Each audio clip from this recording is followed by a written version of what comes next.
अस्सलाम वालेकुम। आज हम श्रोडिंगर की टाइम इंडिपेंडेंट फॉर्म की एप्लीकेशन वर्कआउट करेंगे हाइड्रोजन एटम के लिए। हाइड्रोजन एटम में जिस तरह कि आप जानते हैं एक सिंगल इलेक्ट्रॉन होता है और ये सिंगल इलेक्ट्रॉन पॉजिटिव प्रोटॉन या उसके न्यूक्लियस के फील्ड में ट्रैप होता है। चूँकि ये एक ट्रैप्ड पार्टिकल है, तकरीबन उसकी फार्मूलेशन वैसी होगी जिस तरह की पिछले लेक्चर में हमने पार्टिकल इन अ बॉक्स के लिए किया था, जिसमें एक पार्टिकल ट्रैप था। लेकिन उस वक्त हमने वहाँ पर for the sake of simplicity particle की पोटेंशियल एनर्जी को सिफर तस्वर करते हुए कुछ कैलकुलेशन की थी और उसके नतीजे में उस ट्रैप पार्टिकल की एक नॉर्मलाइज्ड वेव फंक्शन को हमने मालूम कर लिया था। यही काम आज हम इलेक्ट्रॉन के लिए करेंगे, लेकिन अब की दफ़ा इसमें चूँकि इलेक्ट्रॉन एक नेगेटिवली चार्ज पार्टिकल है और वो पॉजिटिव न्यूक्लियस के पोटेंशियल के ज़रिए असर वहाँ पर बाउंड है, तो उसमें इलेक्ट्रॉन की पोटेंशियल एनर्जी को इंक्लूड करेंगे। आइए देखते हैं कि हाइड्रोजन एटम के लिए जब हम श्रोडिंगर की टाइम इंडिपेंडेंट इक्वेशन को सॉल्व करते हैं और उसमें इलेक्ट्रॉन की पोटेंशियल एनर्जी को भी इंक्लूड करते हैं, तो ये हमें कौन सी नई इंफॉर्मेशन देता है। लिहाजा हमारा आज का जो टॉपिक है वो है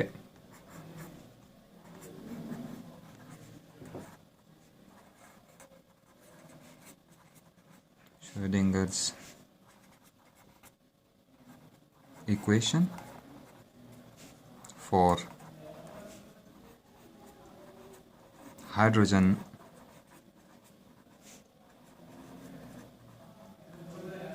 atom। जिस तरह कि आप जानते हैं श्रोडिंगर जो हाइड्रोजन एटम है वो हमारे पास एक सिंगल प्रोटॉन पर मुश्तमिल है, इसका न्यूक्लियस है, और एक सिंगल इलेक्ट्रॉन ऑर्बिटिंग कर रहा है। इलेक्ट्रॉन के ऊपर नेगेटिव चार्ज है जबकि न्यूक्लियस है वो पॉजिटिवली चार्ज है। उन दोनों के दरमियान जो डिस्टेंस है उसको हम r से रिप्रेजेंट करते हैं। इसके लिए अब हम श्रोडिंगर की टाइम डिपेंडेंट इक्वेशन लिखते हैं जो कि कुछ इस तरह की होगी। श्रोडिंगर की time independent equation partial square of psi by partial x square plus partial square of psi or partial y squared plus partial square of psi or partial z square plus 2m over h cut squared और e minus u of psi equals 0, जहाँ पर psi असल में इस orbiting electron का wave function है। Hydrogen atom दरअसल एक स्फेरिकल सिस्टम है, जबकि जो इक्वेशन लिखी गई है आप देख सकते हैं कि ये कार्टेशियन कोऑर्डिनेट्स में लिखा गया है। लिहाजा इस शक्ल में ये इक्वेशन इस हाइड्रोजन एटम के लिए उस खूबी के साथ और उस खूबसूरती के साथ सॉल्व नहीं किया जा सकता। हम अगर इस इक्वेशन को ट्रांसफॉर्म करके ले जाएं स्फेरिकल कोऑर्डिनेट्स में, और हमारे पास जिस तरह के आप जानते हैं स्फेरिकल कोऑर्डिनेट्स हैं r, थीटा एंड फाई, तो तब जाके चूँकि इसकी सिमेट्री बताती है कि ये एक स्फेरिकल सिस्टम है और हमें स्फेरिकल कोऑर्डिनेट्स ही यूज़ करने चाहिए। लिहाजा इस इक्वेशन को अब हम स्फेरिकल कोऑर्डिनेट में लिखने की कोशिश करते हैं। लेकिन एक मसला ये है कि जिस तरीके से यहाँ पर ये सेकंड डेरिवेटिव एग्जिस्ट कर रहे हैं, इनको पहले ट्रांसफॉर्म करना पड़ेगा हमें स्फेरिकल कोऑर्डिनेट्स में। जिस तरह कि आप जानते हैं कि सिंपली एक्स आर के और वाई थीटा के और जी फाई के बराबर नहीं है, बल्कि कार्टेशियन कोऑर्डिनेट का हर एक कोऑर्डिनेट दरअसल फंक्शन है स्फेरिकल कोऑर्डिनेट्स के बाकी तमाम कोऑर्डिनेट्स का, और ये बात बाकी के कोऑर्डिनेट्स के लिए भी दुरुस्त है। लिहाजा सबसे पहले हम इनके करस्पॉन्डिंग जो मुतल्लिका डेरिवेटिव्स हैं स्फेरिकल कोऑर्डिनेट्स में वो लिखते हैं ताकि आप लोगों को ये क्वेश्चन लिखने में आसानी रहे।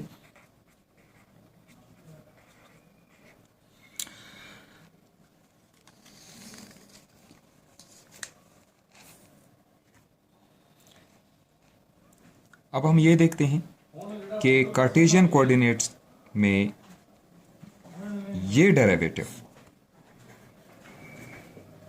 स्फेरिकल कोऑर्डिनेट्स में ये डेरिवेटिव की शक्ल क्या हो जाती है। हम अगर अपने मैथमेटिक्स के कोर्स से देखें, और जिस तरह के आप लोगों का ये मौजूदा कोर्स है इंट्रोडक्टरी क्वांटम फिज़िक्स, आप लोग BS4 में हैं, और इससे पहले आप लोग मैथमेटिकल फ़िज़िक्स का एक कोर्स कर चुके हैं। वहाँ से आप ये रिकॉल कर सकते हैं कि दरअसल ये जो डेरिवेटिव है सेकंड डेरिवेटिव कार्टेशियन कोऑर्डिनेट्स में, ये स्फेरिकल कोऑर्डिनेट में इसके बराबर है 1/r² and partial by partial r²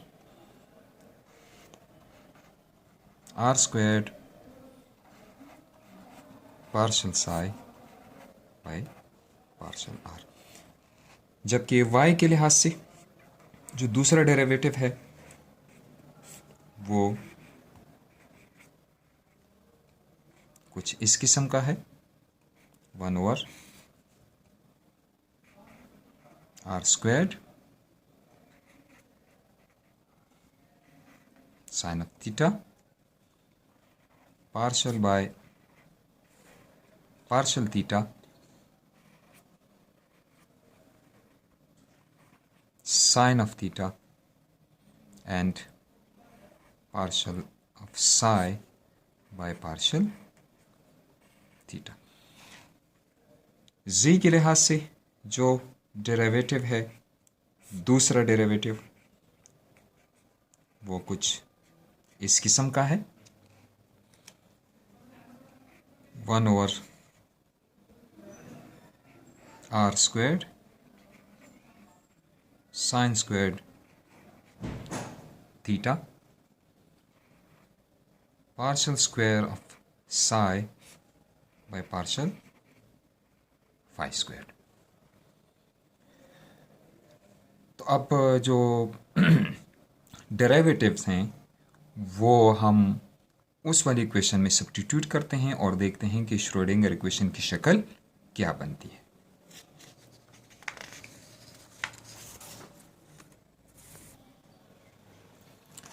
तो अब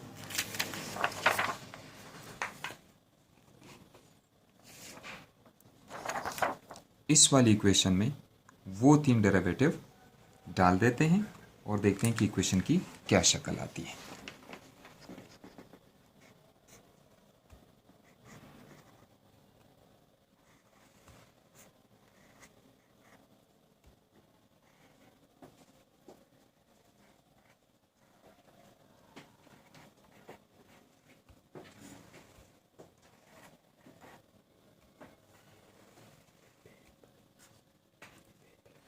ये पहला डेरिवेटिव हुआ जो कि कार्टेशियन कोऑर्डिनेट में d² साई बाई dx² था। अब हम कार्टेशियन कोऑर्डिनेट के दूसरे डेरिवेटिव यानी partial square psi by partial y² के लिए स्टेटमेंट पुट करते हैं। This will become 1/r² sine of theta partial by partial theta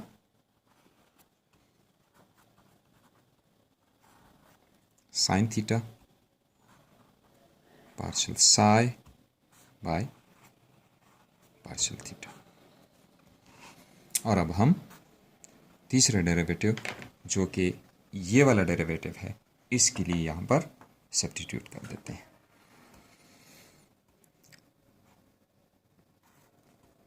1/r² sine squared theta partial square of psi by partial phi squared. और अब हम ये आखिरी वाला टर्म इस इक्वेशन में पुट करके इक्वेशन को कंप्लीट कर लेंगे। पेज चूंकि कम हो रहा है लिहाजा इस टर्म को मैं यहाँ नीचे लिखने जा रहा हूँ। Plus 2m over h cut squared e minus u of Sai equals 0। यहाँ से एक चीज़ मैं आप लोगों को और बता देना चाहता हूँ कि इलेक्ट्रॉन की जो इलेक्ट्रोस्टैटिक पोटेंशियल एनर्जी है या इलेक्ट्रिकल पोटेंशियल एनर्जी है वो दरअसल यूँ है।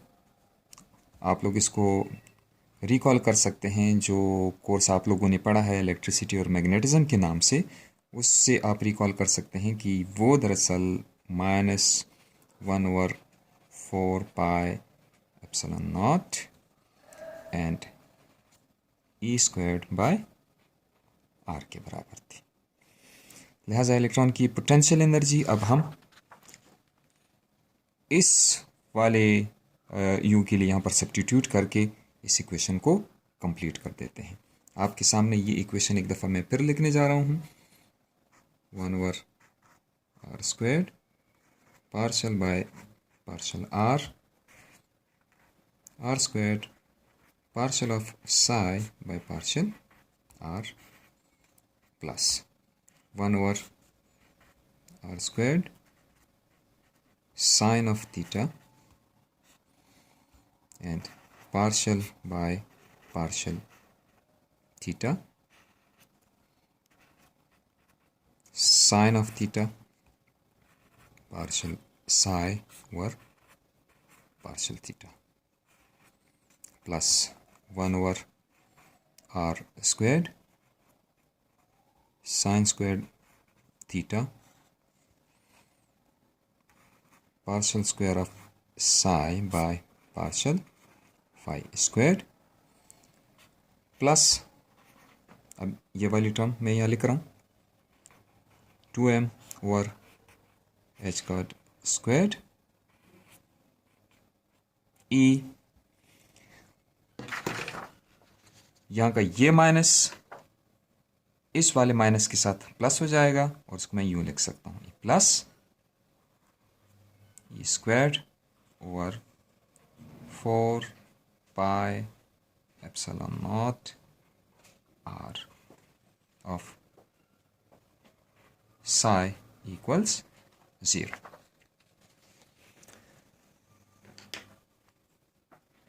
अब ये जो इक्वेशन आप लोगों को नज़र आ रही है ये स्फेरिकल कोऑर्डिनेट्स में श्रोडिंगर टाइम इंडिपेंडेंट इक्वेशन है हाइड्रोजन एटम के अंदर ट्रैप्ड सिंगल इलेक्ट्रॉन की।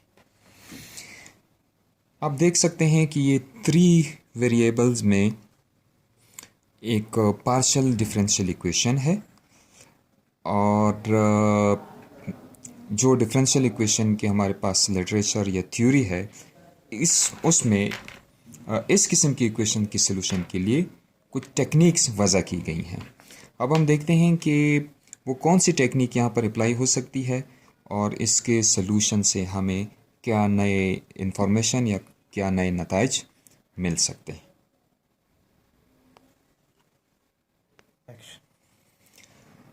अब इस इक्वेशन को हम अगर मज़ीद आर स्क्वायर्ड और साइन स्क्वायर्ड थीटा से डिवाइड करें तो इसकी शक्ल कुछ और मज़ीद बेहतर हो जाएगी इन द सेंस कि ये हमारे पास अच्छी तरीके से मैथमेटिकली सॉल्व करने के लिए इजी हो जाएगा, आसान हो जाएगा। लिहाजा इस इक्वेशन को अब हम आर स्क्वायर्ड और साइन स्क्वायर्ड थीटा से दोनों तरफ से डिवाइड करते हैं, आई मीन मल्टीप्लाई भी करते हैं और डिवाइड भी करते हैं इस साइड पे। तो ये हमारे पास आ जाएगा जो नई इक्वेशन बनेगी sine squared theta partial by partial are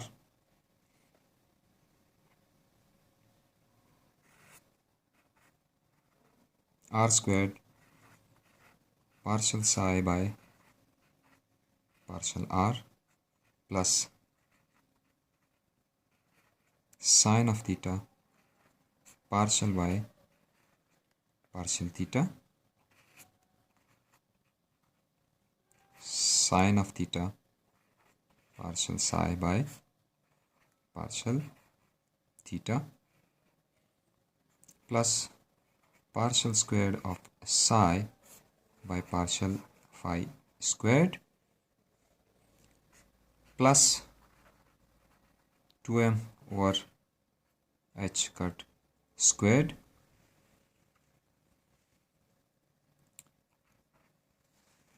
r squared sine squared theta and usually e over 4 pi epsilon naught r plus e of psi equals 0। असल में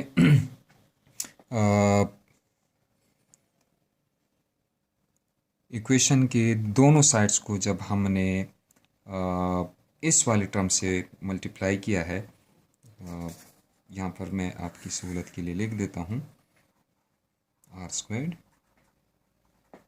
साइन स्क्वायर्ड थीटा के साथ, तो उससे हमें ये वाली इक्वेशन मिली है।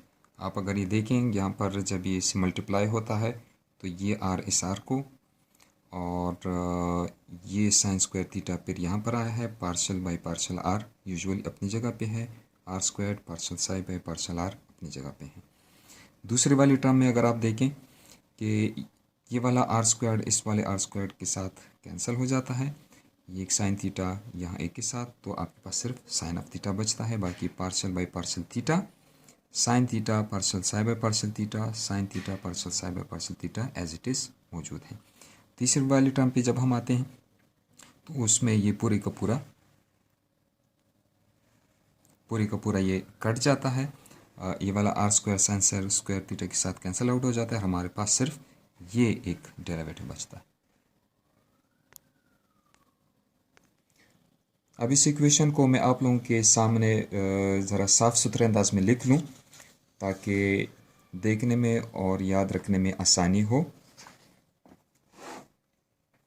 जो हमारे पास आखिरकार स्फेरिकल कोऑर्डिनेट्स में श्रोडिंगर की टाइम इंडिपेंडेंट इक्वेशन बनी है वो कुछ इस किस्म की है, sine squared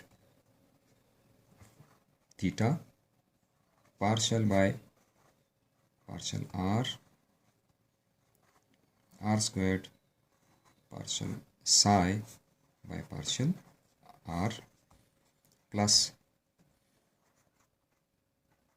sine of theta partial by partial theta sine of theta partial psi by partial theta plus partial squared psi over partial phi squared plus 2m r squared sin squared theta over h cut squared और e squared over 4 pi epsilon naught r plus e of psi equals 0। Next video में मैं आप लोगों को ये बताऊंगा कि इस डिफरेंशियल इक्वेशन को हम किन टेक्निक्स की मदद से सॉल्व कर सकते हैं और आखिरकार हमारे पास इलेक्ट्रॉन का ये जो वेव फंक्शन है, नॉर्मलाइज्ड वेव फंक्शन, ये हम कैसे हासिल कर सकते हैं।